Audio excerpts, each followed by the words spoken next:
Bonjour à tous. Alors, excusez-moi. Bonjour à tous. Donc, voilà, vous étiez certainement en train d'attendre. Voilà, je redémarre la présentation. Donc, bienvenue dans le cadre de la semaine de la performance à ce webinaire. Donc, avec le thème 800 millilitres par stall, est-ce possible? Je vais commencer par me présenter. Donc, Jean-Pierre Viel, hein, je suis consultant robot et nutrition au sein d'Ellipse. Donc, mes missions sont l'accompagnement d'éleveurs équipés de robots de traite. J'interviens aussi dans le cadre de projets robots pour tout ce qui est implantation, choix d'options, etc. pour les projets robots et accompagnement également de mes collègues spécialisés, conseillers spécialisés robots. Rapidement, une petite présentation de l'outil. Donc, vous avez sur votre droite le chat qui vous permet d'intervenir, de faire de discuter si vous le souhaitez. La rubrique suivante qui vous permet de poser vos questions. Donc, questions auxquelles je reviendrai plutôt en deuxième partie de présentation, dans le dernier quart d'heure, et également une rubrique sondage dans laquelle je vais vous poser deux questions. Alors, 800 millilitres par stall, une utopie ou alors un projet sérieux et réaliste? Eh bien, écoutez, je vous propose d'amener différents éléments de réponse autour de ce sujet et puis de vous emmener, bien sûr, vers la conclusion, la réponse à cette question.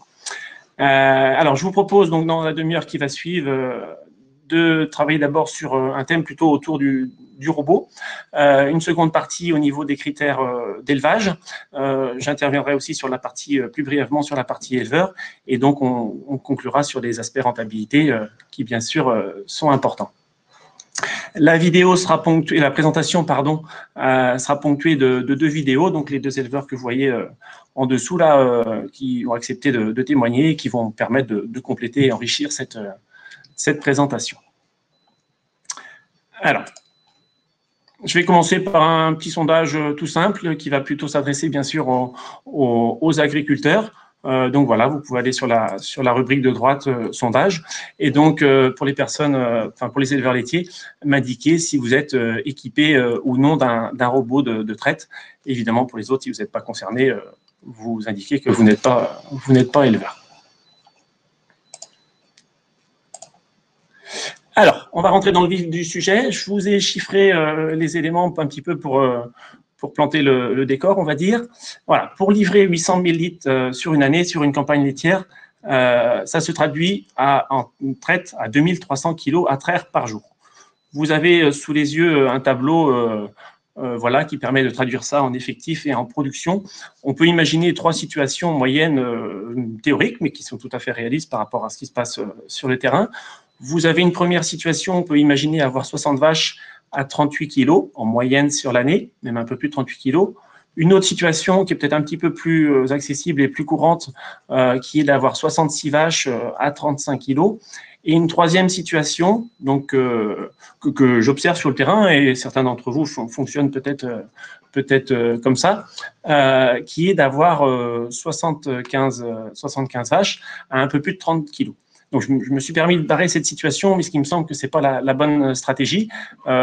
Éventuellement, ça peut être vraiment très, très ponctuel, mais clairement, moi, je m'orienterais assez catégoriquement sur les 2 premières situations pour avoir des conditions optimales.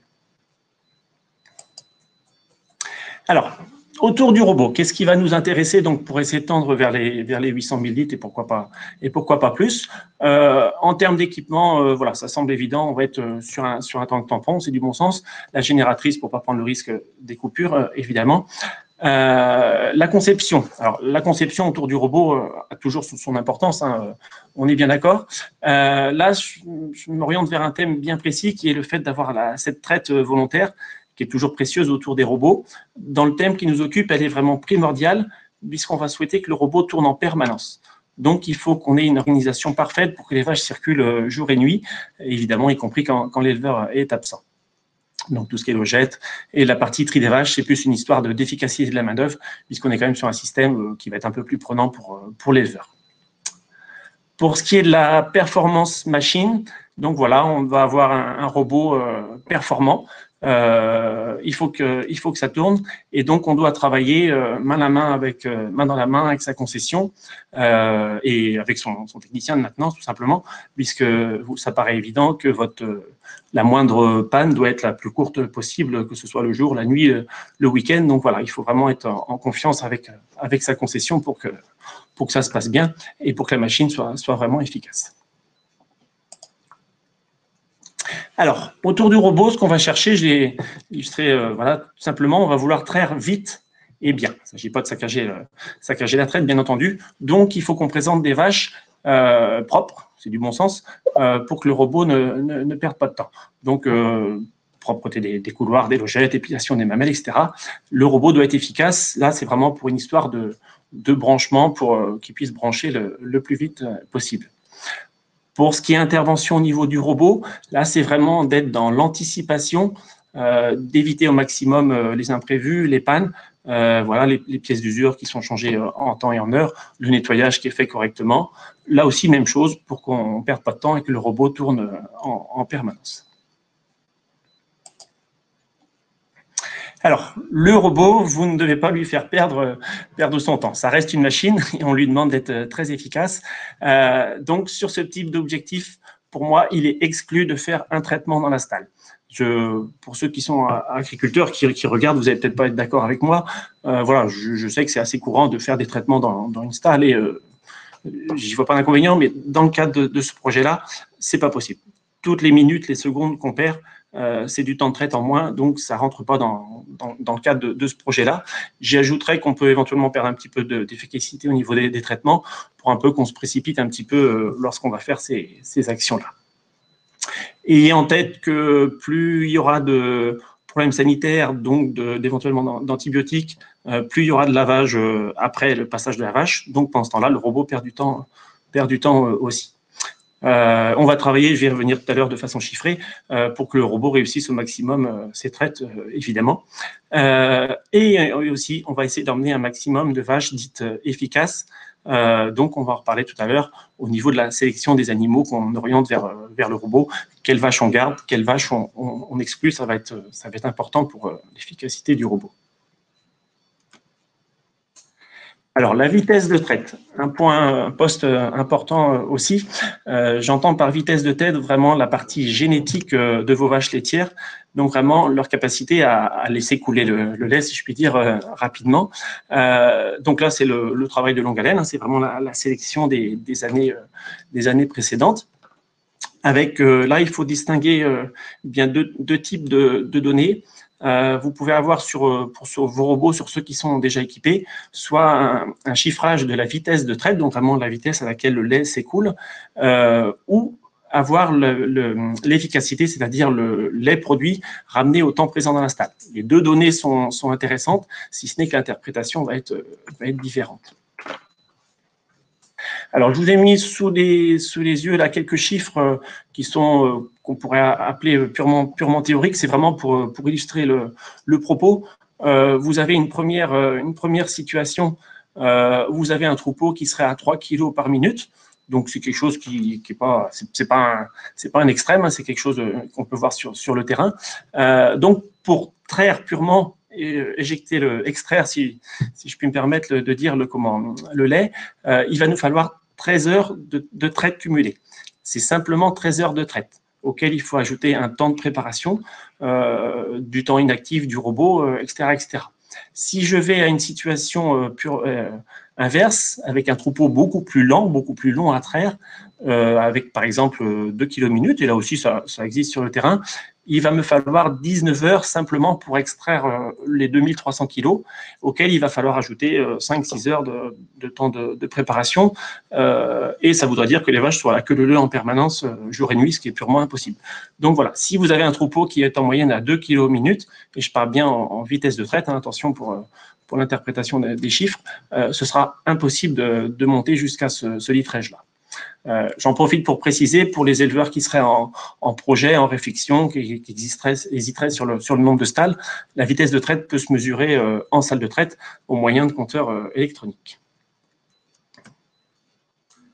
Alors, autour du robot, beaucoup de paramétrage autour du robot. Hein, donc pour le thème qui nous concerne, éventuellement, on va pouvoir jouer sensiblement sur la pulsation et le niveau de vide en le faisant en bonne intelligence, donc avec votre accord à vous en tant qu'éleveur, et je dirais avec une surveillance de l'état des trayons, que ce soit les anneaux blancs, les trayons versés, etc.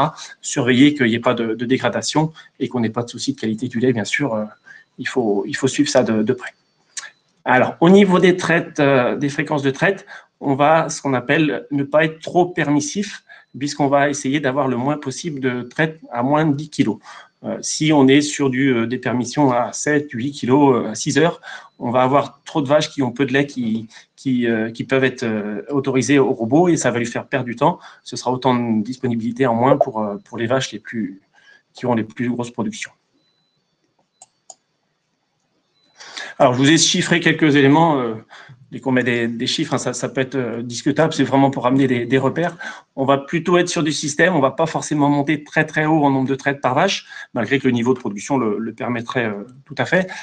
Puisqu'en fait, la stalle étant ou les stalles étant beaucoup sollicitées, on va être moins facilement sur du 2,9 traites et ça ne nous empêchera pas de faire du lait.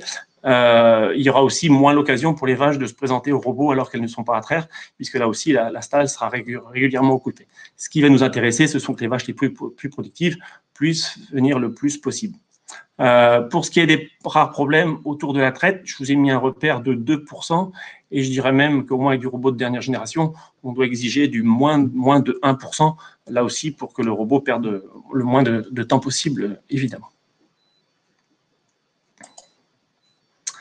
Alors, au niveau de l'alimentation, toujours pour ce qui concerne le robot, voilà, on va vouloir essayer d'exprimer au maximum le potentiel vache, aller chercher du démarrage avec tout le travail qu'il y a autour. Et donc, on va aller sur la programmation, évidemment, sur des tables d'alimentation adaptées, aller sur du déplafonnement pour que les vaches puissent s'exprimer le plus possible et aussi le plus vite possible. Et ça ne les empêchera pas de maintenir de la persistance et de bien exprimer leur potentiel. Alors, le pâturage, dès qu'on est sur ce thème-là, assez vite, les éleveurs se disent « Ah, de toute façon, ça ne pâturera pas ». Donc, sachez que sur le terrain, il y a des éleveurs qui font des grands volumes de lait sur leur stall et ça n'exclut pas le pâturage. Évidemment, avec des conditions adaptées, avec des surfaces adaptées, mais ça ne l'exclut pas. Les deux règles que je préciserai et que vous avez sous les yeux, c'est qu'en revanche, on va s'organiser pour que le robot ne s'arrête jamais, ou en tout cas le moins possible, et qu'évidemment, on va être beaucoup plus prudent quand on est sur des vaches à haut niveau. On va être beaucoup plus prudent sur les conditions météo, sur les transitions alimentaires. Voilà, on va certainement moins prendre de risques que pour d'autres éleveurs qui auraient moins de lait à livrer pour éviter de pénaliser le niveau de production. Voilà. Alors, je profite de cette dernière diapo pour faire la transition avec le témoignage d'un éleveur qui n'obtient pas 800 000 litres, en tout cas pour l'instant, sur s'installe, parce que sa priorité, justement, est de maintenir beaucoup de pâturage. Donc, je vous laisse expliquer sa vision des choses. 60 places dans le bâtiment. Aujourd'hui, il y a 60 places dans le bâtiment. 60 donc, vaches, je suis contraint à rester toujours autour de 60 vaches, rarement plus, et souvent moins. La production en moyenne est de 33 kg jour. Les vaches pâturent et je tiens à maintenir le pâturage. Donc la surface accessible est de 15 arts par vache. Ça, c'est un handicap pour maintenir des performances régulières tout au long de l'année. C'est là qu'il est dangereux, effectivement, de tout jouer sur l'herbe pour voir les performances baisser. En même temps, c'est un choix et que je ne remettrai pas en cause. Je n'hésite pas à faire des lactations courtes, soit pour des vaches qui tourneraient autour de 20 kg alors qu'elles ne sont pas au stade de tarissement, et puis surtout sur des primipares qui peuvent avoir un tarissement beaucoup plus long, 3 mois. Mon bâtiment fonctionne comme un bâtiment hors sol où lorsqu'il y a un animal qui vèle, eh bien, il faut qu'il y ait un animal qui sorte, que ce soit un tarissement ou une réforme. Quand j'observe les résultats du robot, aujourd'hui, on est très souvent à 2000 litres. Or, il y a rarement plus de 60 vaches sur le robot. On peut certainement dépasser ce chiffre et arriver à 2200 litres sans difficulté. Donc si on veut absolument maintenir le pâturage, l'endroit où ça bloque un petit peu, c'est la capacité du robot à faire plus de traites par jour. C'est à mon avis l'endroit le plus réducteur. Pour ne pas devenir esclave de son robot et de son troupeau, moi je me garderais bien de donner des conseils à tout le monde, mais mon équilibre, moi je l'ai trouvé par une optimisation de la quantité de lait par vache plutôt que par le nombre de vaches. Lorsqu'on a trop de vaches sur une stalle, c'est des incidents, des retards qu'il faut gérer, ça donne une pression, etc. Donc je préfère avoir plus de lait par vache. Ensuite, il y a un autre levier qui est le fait d'introduire les génisses une par une plutôt que par lot, parce que ça perturbe moins le travail, ça permet aux génisses de s'incorporer tout doucement dans le troupeau, et ça c'est un gage de bon travail et d'efficacité pour l'avenir.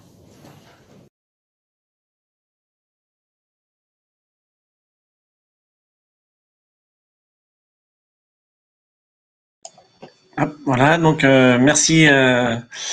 Non, j'ai pas ma prise. Merci à Monsieur de Cardanet donc pour cette présentation. Donc voilà, comme il l'a indiqué, hein, il met un point d'honneur au maintien du pâturage, et pour lui, ce serait un des éléments qui ferait qu'il peut encore livrer plus de lait. Ça me rappelle, j'ai oublié de vous préciser que cet éleveur travaille en robot depuis 2011. Donc merci encore à lui.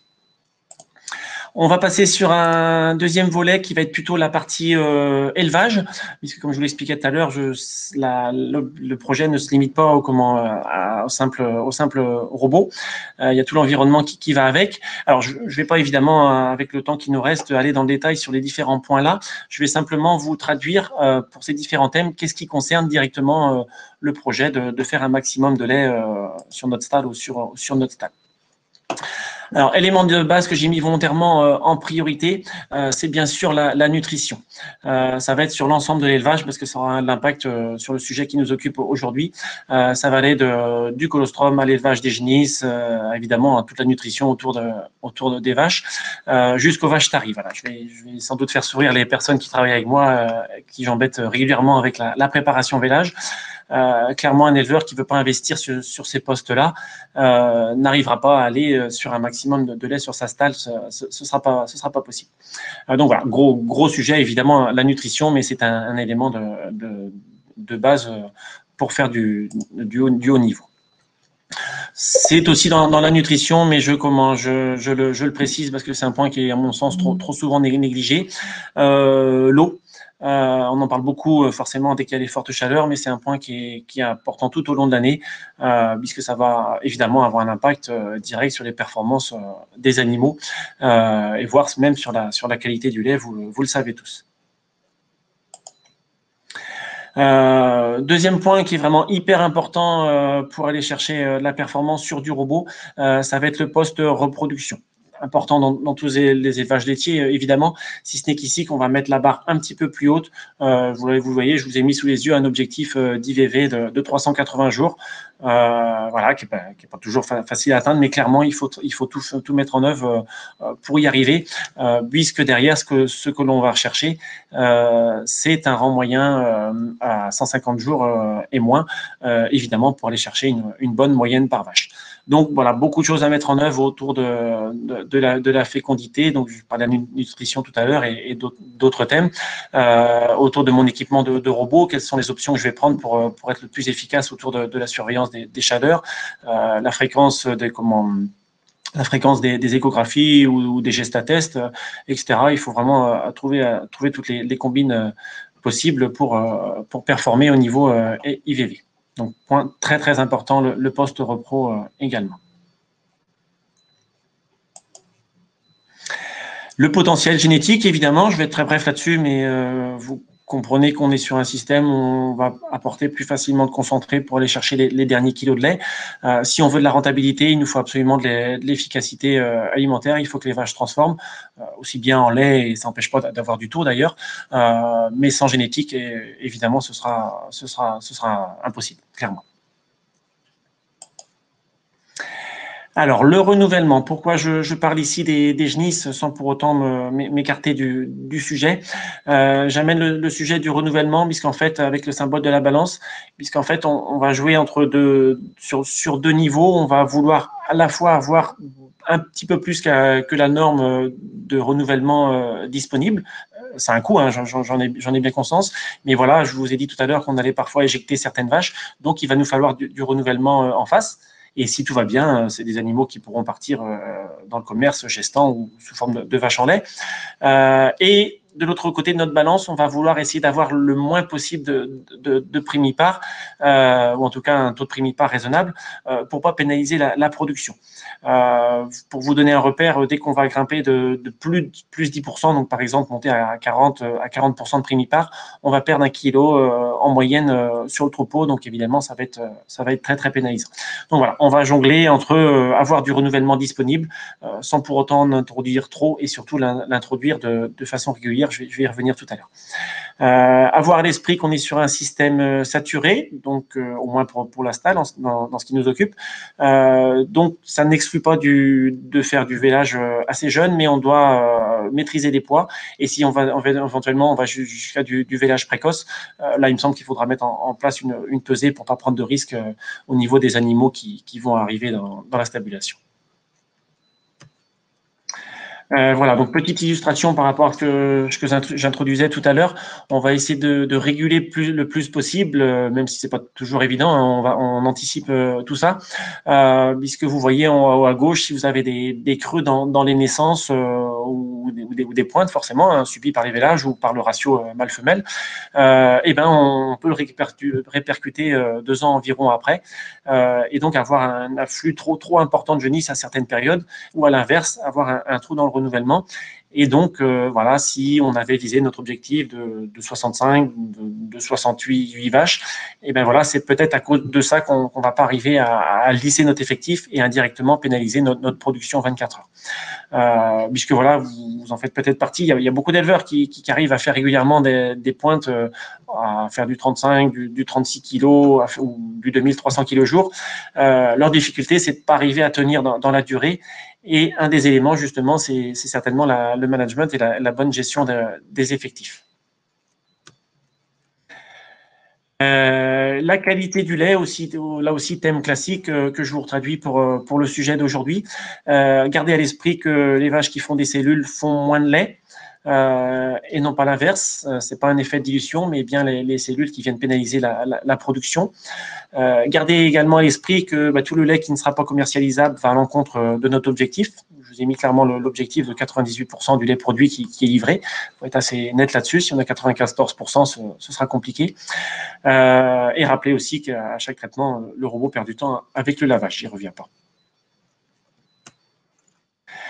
Les boiteries, donc sujet qui a été évoqué par mes collègues d'MSB et Sarah, notre vétérinaire. On va pas approfondir ce sujet très très très complexe. En ce qui me concerne aujourd'hui, la thématique des boiteries va me poser problème. J'en reviens aux traites volontaires. Plus on aura une proportion de vaches qui boitent, moins elles viendront d'elles-mêmes aux périodes creuses, à 4 heures du matin, à 3 heures de l'après-midi. Et donc, évidemment, ça risque de laisser le robot au repos ou à 2 voire 3 traites par heure et ça va pas être convenable. Autre point, évidemment, bizarrement, les vaches qui boitent font moins de lait. Et à partir du moment où on prétend à du 35, du 38 kilos et plus, évidemment que les boiteries vont sérieusement nous pénaliser.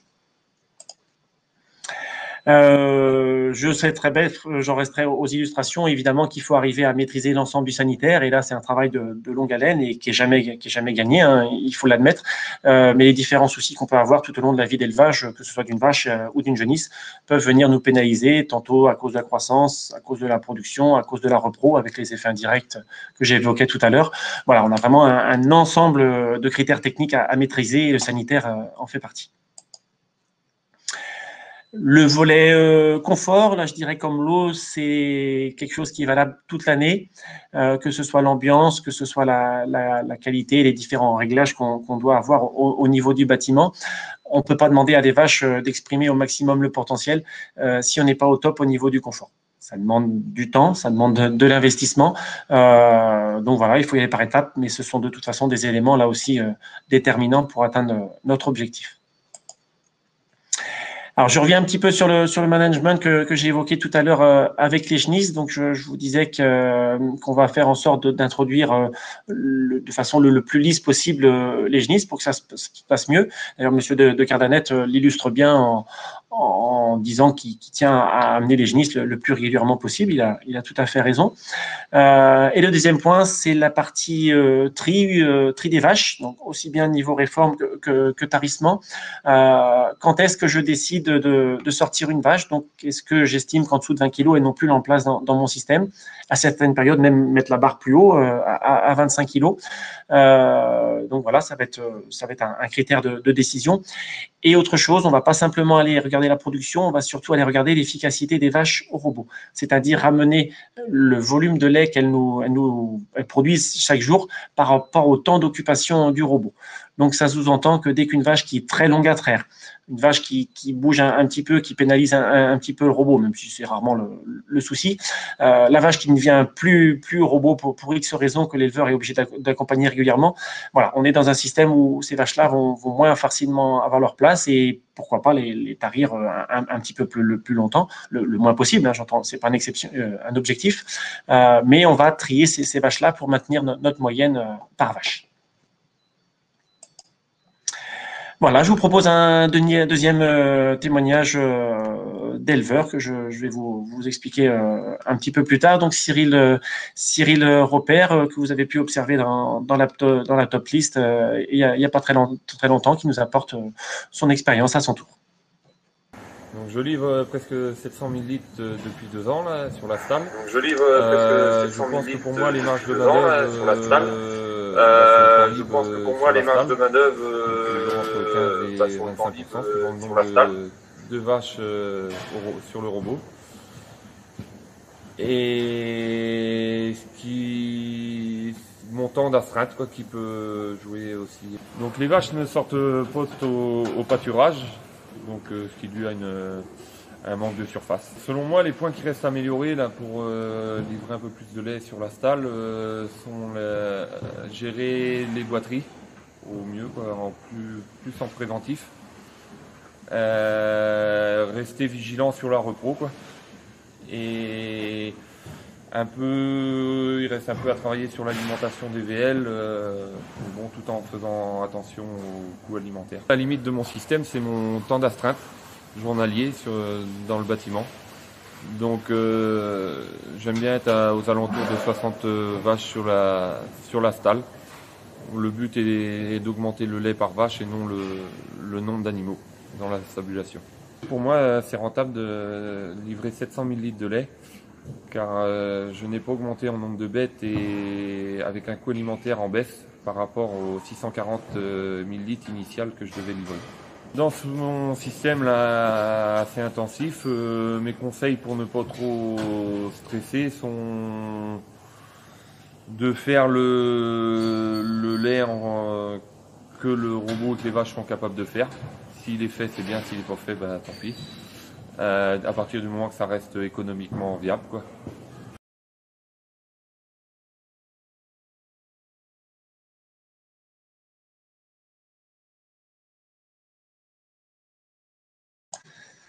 Voilà, donc merci à Cyril Roper pour ce deuxième témoignage.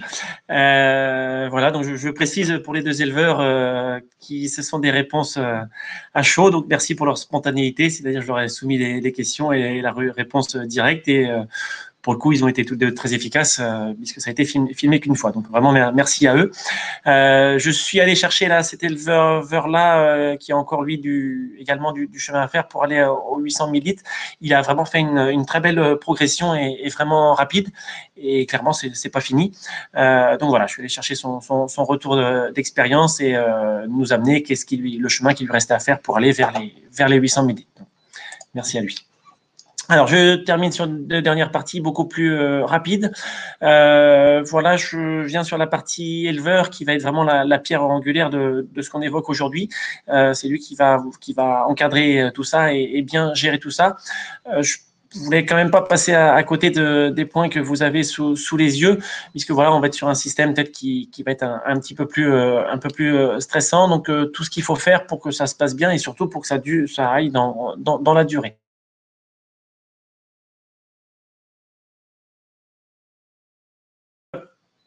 Excusez-moi, j'avais coupé le son. Donc, je disais, pour faire en sorte que ça aille dans la durée, il faut être au maximum protocolaire. Ça va permettre de se dégager l'esprit des événements imprévus. Hein, il y en aura toujours. Donc, je suis protocolaire sur l'entretien de mon robot, sur l'hygiène. Toute la partie stock, la partie transition, c'est des choses qui sont cadrées et dont on ne discute pas, les rations genissent, etc. etc. Vraiment, tout est cadré de manière à se dégager du temps et être vraiment libre d'esprit pour pouvoir gérer le reste et optimiser mon système. Il faut se faire accompagner techniquement. Je suis bien placé pour le dire. Chez Ellipse, on encourage vraiment à travailler en groupe entre éleveurs robots. C'est vraiment ce qui est vraiment dans l'air du temps et ce qui convient vraiment. C'est important d'échanger. Là, on est vraiment dans un système où il me faut autour du ou des robots un professionnel de la vache. C'est-à-dire qu'on va s'interdire parce que j'ai plein de boulot au printemps au niveau des cultures. On ne peut pas se permettre de délaisser les vaches. C'est peut-être possible dans certaines situations. Ici, si on décroche un petit peu sur la gestion des boiteries, sur la surveillance, sur le temps que je passe autour de mon robot, on risque de le payer derrière et d'avoir du mal à rattraper le retard. Et pour finir, je me suis permis de rajouter, il me semble qu'il faut, un petit peu comme partout, hein, se ménager un petit peu de temps libre, tout simplement pour rester libre, pour rester efficace et motivé pour encadrer tout ça. Alors, je vous propose un petit deuxième sondage. Donc, pour rappel, pour ceux qui n'auraient pas vu, hein, vous avez sur la droite le chat, les questions, et donc vous pouvez aller sur le sondage. Donc, vous pouvez toujours répondre à la première question, hein, de dire si vous êtes équipé d'un robot ou non, donc sur la droite de votre écran. Et donc, je vous propose un deuxième sondage qui est donc chez vous, en tant qu'éleveur, quel est votre objectif de lait par stall de 500 à 800 000 et plus? Où est-ce que vous vous situez dans ces différentes catégories? Et donc, je vous rappelle que vous pouvez poser vos questions dans la petite rubrique questions. Alors, pour ce qui est de la rentabilité, je vais distinguer ici deux situations qui, pour moi, sont complètement différentes et qui ont un impact direct sur la rentabilité. On peut avoir une situation où, clairement, dès le départ, on va avoir pour objectif de livrer 800 000 litres avec notre robot. Parce que j'ai pas eu le budget pour mettre de stall, parce que j'ai un bâtiment neuf à payer, parce que j'ai d'autres charges autour, etc. Je dois être aux 800 000 litres. Donc, faudra que ça enchaîne. Ou alors une situation qui est évidemment plus confortable, qui est d'après quelques années à 500 000, 600, 650 000 litres. On se rend compte qu'on en a sous le pied et on veut progresser vers plus de lait. Donc, ce sera plus facile. Pour encadrer tout ça, pour moi, clairement, il faut suivre la marche co-alimentaire. Je vous ai mis de façon un peu provocatrice deux extrêmes là, sur votre droite.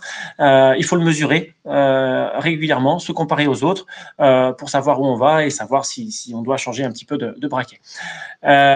Et donc, la rentabilité, elle va complètement dépendre du business plan, puisque vous comprenez bien que sur du 800 000 litres, je vais prendre des chiffres ronds, mais si vous êtes parti sur un investissement de 150 000 € sur une stall équipement complet ou sur 2 stalls par souci de confort et de souplesse sur 230 000 €, vous comprenez bien que la dilution de charge de structure va absolument pas être la même. Donc, c'est un choix d'éleveur.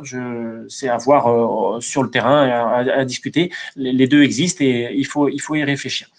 Et puis, voilà, si à côté de ça, c'est le 116% que je vous ai mis, j'arrive à aller au-delà de ma référence initiale, évidemment que ça va complètement changer la rentabilité et la marge de l'atelier. Donc, je vais conclure là avant de passer aux questions. Donc, pour moi, 800 000 litres par stall, oui, c'est possible. Je me permets de répondre à la question tout simplement parce que ça existe sur le terrain. Donc, on n'est pas dans le cadre du projet, c'est de l'observation terrain. Si ce n'est que pour y arriver, c'est ce que je viens de vous présenter. Il faut aligner vraiment un petit peu toutes les planètes et que ça tienne dans le temps. Garder l'œil sur l'alimentation, avoir de la main-d'œuvre disponible et compétente, avoir les bonnes ficelles pour gérer le troupeau niveau et se faire accompagner pour ça. Et évidemment, tout en gardant un œil sur l'économie, puisque c'est la base pour tout le monde. Voilà, donc je vous remercie d'avoir passé un petit peu de temps à écouter ce sujet. Je me propose je vois que vous avez beaucoup échangé entre vous aussi, c'est très bien. Je me propose de revenir sur quelques questions ou éventuellement compléter. Je vais prendre dans l'ordre. Donc effectivement, oui, je vois la question d'aller à plus de 70-75 vaches sur une stalle, donc avec quelques repères qui ont été apportés avec la ferme de Derval. Donc effectivement, c'est compliqué. Je sais que ça existe sur le terrain et on peut traire 75 vaches. J'ai même vu des situations aller au-delà, mais je vous confirme qu'on va bien aller chercher du lait par vache et non pas de l'effectif. Les deux éleveurs, et honnêtement, c'est pas moi qui suis allé les chercher sur ce terrain-là, les deux éleveurs ont dit naturellement, l'un est équipé depuis 2011, l'autre éleveur depuis 2016, je cherche à faire du lait par vache. Ils l'ont dit naturellement par leur expérience. Donc oui, je confirme ce point-là. Alors, en ce qui concerne la pulsation et le niveau de vide, voilà, je suis désolé, je passe très rapidement sur les différents critères alors qu'ils sont vraiment très très importants. Oui, c'est un terrain glissant, il faut faire attention. D'une part, on le fait de façon progressive. Comme je le disais, on le fait avec une surveillance, état d'étrillon. Et évidemment, il faut parler dans des extrêmes, puisque la machine doit pas aller plus vite que les vaches. Il faut faire attention. Effectivement, c'est pas et je dirais que c'est pas le premier levier à activer. Là aussi, il faut qu'on aille chercher du lait par vache. C'est pas parce que on veut accélérer que les vaches vont passer de 34 à 36 kilos en claquant des doigts. Alors, pour ce qui est du rationnement, je dirais, on va pas tout à fait mettre la ration de base toujours au même niveau. Hein. On va tout complètement être sur le cas par cas. Vous avez raison. Si ce n'est qu'au niveau de la ration de base, on est de toute façon obligé d'aller sur un niveau assez haut. Je crois que sur l'exemple que je vous ai mis, je crois que j'avais mis 26 ou 27 kilos, je l'ai pas en tête. Tout simplement parce que si on n'est pas sur un niveau de ration de base assez haut, on arriverait à des quantités astronomiques au niveau du DAC. Et pour un peu que les vaches ne fréquentent pas beaucoup, des quantités concentrées qui seraient trop importantes à chaque fois, et voire même que les vaches n'auraient pas le temps d'ingérer. Donc on a une ration de base concentrée. Ça reste cohérent quand même économiquement avec le fait qu'on a un rang moyen bas. Donc on va avoir peu de vaches qui ne méritent pas cette ration-là, et donc on va quand même rester efficace. Alors, est-ce possible de faire 800 litres par stall si demain on a une obligation de sortir les vaches 4 heures ou 8 heures? Alors, en fait, il y a beaucoup d'éléments. Je vais dire oui et non. Je m'explique. Il faut savoir qu'est-ce que va nous imposer la demande de sortie. Effectivement, si c'est clairement cadré sur un nombre d'heures, dans la mesure où en robot où ça circule, oui, les portes peuvent être ouvertes pendant 8 heures, mais les vaches ne seront pas purement pendant 8 heures dehors. Si j'ai une contrainte kilo de matière sèche par vache valorisée, ça va être pas la même chose que si je suis en art par vache. Là, le premier témoignage, l'éleveur tient à être sur du 15 arts par vache, ce qui est beaucoup avec le lait qu'il fait.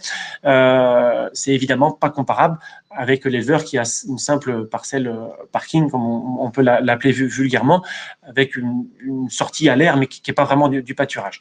Mais ça existe, et là à ce moment-là, je dirais que je vous invite il faut qu'on aille voir ensemble. Il y a des éleveurs, et pour l'instant c'est pas la majorité, mais on sent bien que ça évolue, qui sont sur du 800 millilitres et qui maintiennent le pâturage. Ça demande de la technique, ça demande du temps, hein, clairement ils y passent du temps, mais si on s'en donne les moyens, oui, on peut y arriver, et ça peut s'observer déjà sur le terrain. Alors, je vais terminer après. Je vais quand même reprendre cette dernière question. Ce sera la dernière.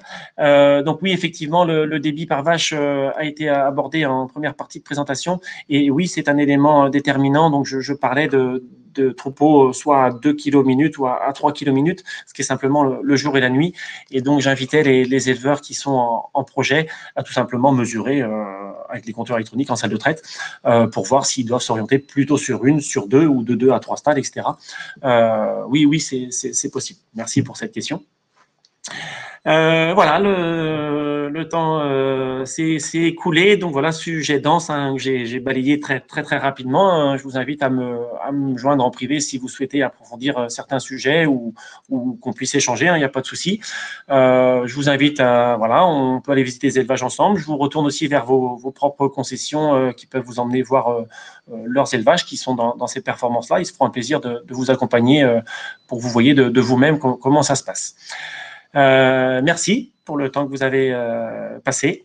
Et puis, je vous dis à bientôt.